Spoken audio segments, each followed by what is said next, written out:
बिस्मिल्लाहिर्रहमानिर्रहीम। अस्सलाम वालेकुम। क्या हाल चाल है आप सब लोगों का। उम्मीद है आप सब लोग ठीक ठाक होंगे, अपने घरों में खुशबाश होंगे। अल्लाह ताला सबको ठीक रखे, सबकी मुश्किलात को हल करे। आज की इस वीडियो में मैं क्या लेके आई हूँ, मैं खाना बनाने लगी थी तो सोचा आपके साथ शेयर कर दूँ। मैं क्या बनाने लगी थी, मैं बनाने लगी थी करेले गोश्त। तो हर किसी के घर का जायका चेंज होता है, टेस्ट चेंज होता है, तो हर किसी के पकाने का तरीका भी चेंज होता है। तो मैंने सोचा मैं अपने घर में जिस तरीके से मैं करेले गोश्त बनाती हूँ वो वाली रेसिपी आप लोगों के साथ शेयर करूँ, ताकि अगर आप लोगों को पसंद आए तो आप लोग भी ट्राई करें। अच्छा जी, सबसे पहले आप देख लें, मैंने ये करेले मैंने ना इतने काटे थे, बहुत ज़्यादा बारीक नहीं काटे थे, फिर वो बहुत ज़्यादा सख्त हो जाते हैं। जब उनको फ्राई करते हैं ना तब वो सख्त हो जाते हैं। तो मैंने इतने करेले काटे थे और ये मैंने तकरीबन 2 किलो करेले थे। मैंने हाफ़ के जी मैंने टमाटर लिए और ये मैंने मिर्चें चॉप की हैं और ये प्याज। ठीक हो गया। इसके बाद मैंने जो ये कम हैं करेले, क्योंकि मैंने कुछ फ्राई कर लिए हैं, मैं फ्राई किए हुए भी आपको दिखा देती हूँ। ये देख लें, ये करेले इस तरीके से फ्राई करने हैं, बहुत ज़्यादा ब्लैक नहीं कर देने, गोल्डन ब्राउन से करने हैं और फिर इनका टेस्ट बहुत ज़्यादा अच्छा आएगा। ठीक है। अब गोश्त को मैंने क्या किया है, गोश्त को मैंने बड़ा गोश्त था यानी उसके अंदर मैंने नमक, लहसुन और 3 अदद प्याज डाल के उसको कुकर में रख दिया। ठीक है, पानी डाल के रख दिया और वो ताकि वो गल जाए, गलने के लिए मैंने रख दिया। और अब मैं उसको दिखाती हूँ कि वो किस पोजीशन पे है और मैंने उसको क्या करना है। ये देख लें, ये इस पोजीशन पे है, इसके अंदर थोड़ा सा पानी रह गया था। मुझे लग रहा था कि जो गोश्त है उसके अंदर थोड़ा सा ना थोड़ी सी कसर है, इसी वजह से मैंने नीचे आंच जला दी ताकि वो उसी पानी के अंदर पक जाए। लेकिन आप क्या कर सकते हैं कि अगर आपका गोश्त गल गया है तो यही वाला पानी आपने छान के और ये ठंडा करके फ्रीज़ कर लेना है। ये किसी और चीज़ में काम आ जाएगा, जैसे हम पुलाव बनाते हैं घर में तो उसमें काम आ जाएगा, या अगर मैं सालन बनाते हैं, हम लोग चने की सालन बनाते हैं तो उसमें डाल दें शोरबे में, बहुत मज़े का ये टेस्ट देता है। ठीक हो गया।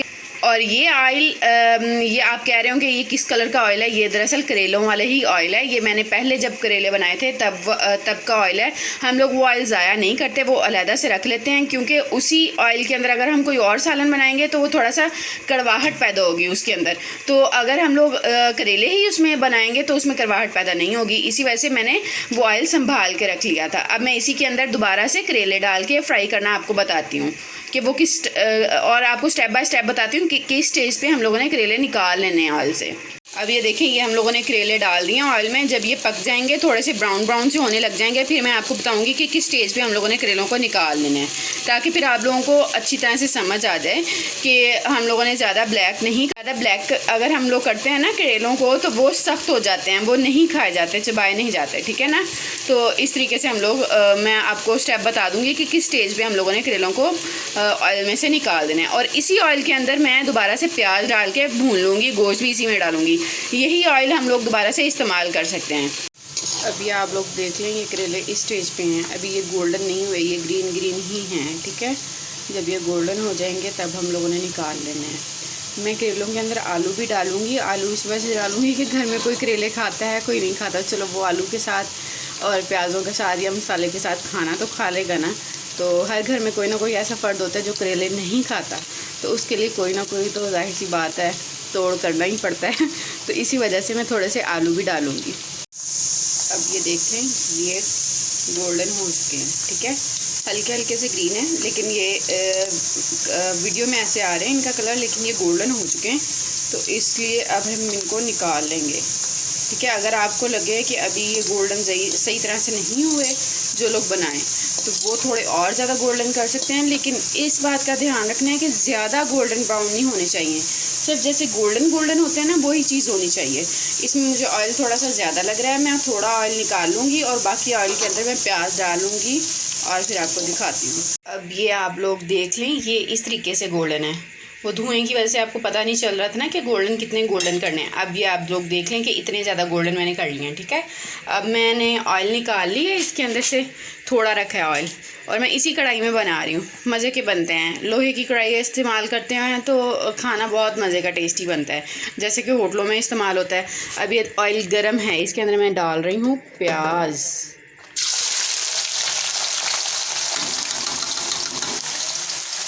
थोड़ा एहतियात से डालने हैं आपने। ये देखें, प्याज फ्राई हो रहे हैं। ठीक है, ये अभी गोल्डन ब्राउन नहीं हुए। जब ये गोल्डन ब्राउन हो जाएंगे तो तब हम लोग इसमें टमाटर ऐड करेंगे। ये मेरी टिप ही आप समझ लें। अगर हम लोग गोल्डन ब्राउन अगर हम लोगों ने प्याज करने हो ना, अगर हम लोगों ने हल्की आंच पे किए तो वो बिल्कुल नहीं होते, ठीक है, वो नरम रह जाते हैं। जब भी गोल्डन ब्राउन प्याज करने हो तो थोड़ा तेज़ आंच पे करें ताकि वो क्रिस्पी से हो जाएं और उनका अंदर से नरमाहट उनकी ख़त्म हो जाए, ठीक है। तो इसी तरीके से मैं तेज़ आंच पे गोल्डन ब्राउन करूँगी। ये देखें अब गोल्डन ब्राउन हो गए हैं। अब मैं इनके अंदर टमाटर डालूँगी, ठीक है। टमाटर जो मैंने पहले से काट के रखे हुए हैं ना, वही टमाटर मैं इसके अंदर डालूँगी।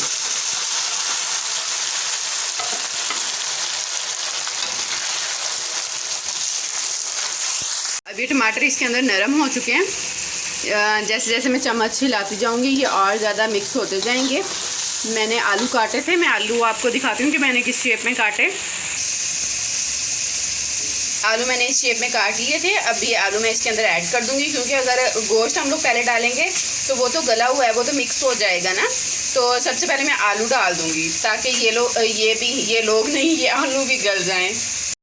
अच्छा जी, मैं अब इसमें आलू डालती हूँ। आलू डालने के बाद मैं थोड़ी देर इसको भूनूंगी, 5 से 10 मिनट इसी तरीके से, ठीक है। वीडियो अच्छी ना बन रही हो तो उसके लिए माजरत। मेरा मकसद सिर्फ आपको समझाना है और दिखाना है। अकेले बंदे से इसी तरह की वीडियो बनती होती है। अच्छा ठीक है, अब मैं इसके अंदर गोश्त डालती हूँ जो मैंने भून के रखा था, यानी कि पका के रखा था, ठीक है। अच्छा जी, मैंने काफ़ी देर तक इनको भून लिया, तकरीबन 5 से 6 मिनट। ये आप आलूओं का देख लें। मैं करीब करती हूँ ना तो फिर मेरा मोबाइल हीटअप होने लग जाता है। क्या करें भाई, मोबाइल ऐसा है, आप लोग सपोर्ट करें फिर अच्छा वाला मोबाइल लूँगी। अच्छा, ये अब मैं डालूँगी इसके अंदर गोश्त, ठीक हो गया, जो मैंने गला के रखा था। ये डाल के मैं फिर दोबारा से इसको भूनूँगी। अच्छा जी, ये इस तरीके से हिलाना है, ठीक है, आपने भूनते जाना है। अब ये मैं हिला नहीं रही, मैं सिर्फ वीडियो बना रही हूँ। ये मेरे हस्बैंड हिला रहे हैं।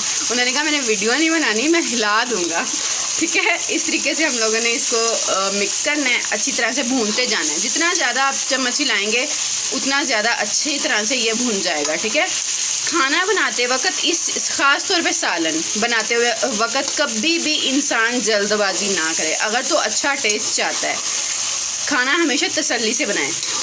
खाना अगर हम लोग बनाएं ना बिल्कुल एक प्रॉपर वे से तो बहुत कम टाइम में बन जाता है, लेकिन अच्छा सालन बनाने के लिए थोड़ा सा टाइम लगता है। उसके लिए तसल्ली के साथ आपको करना पड़ेगा। आप साहब, ये आप आलू तोड़े मत। तो आप लोगों ने भी ध्यान रखना है, चम्मच को इस तरीके से उठाना है कि आलू मत टूटें, ठीक है। जिस शेप में आलू हैं उसी शेप में रहें। इसके अंदर मैंने डाल दिया है दड़ा मिर्च का 1 चम्मच और रेड मिर्च, हल्दी थोड़ी सी और नमक डाल के अब मैं इसमें मिक्स करूँगी और फिर से 2 मिनट के लिए भूनूँगी। और इसके अंदर मैं करेले डाल के और फिर मिक्स कर लूँगी। सब्ज़ मिर्च मैंने जब वीडियो बंद थी, यानी कि मैं ऑफ़ कैमरा मैंने डाल दी थी इसके अंदर, ठीक है, वो भी डाल के अच्छी तरह से भूना था। अब मैं इसके अंदर डाल दूँगी करेले डाल के इसको मैं 5 मिनट तक भूनूँगी और फिर डिश आउट करके आपको दिखाऊँगी कितनी मज़े की इसकी शक्ल भी अच्छी सी और प्यारी सी।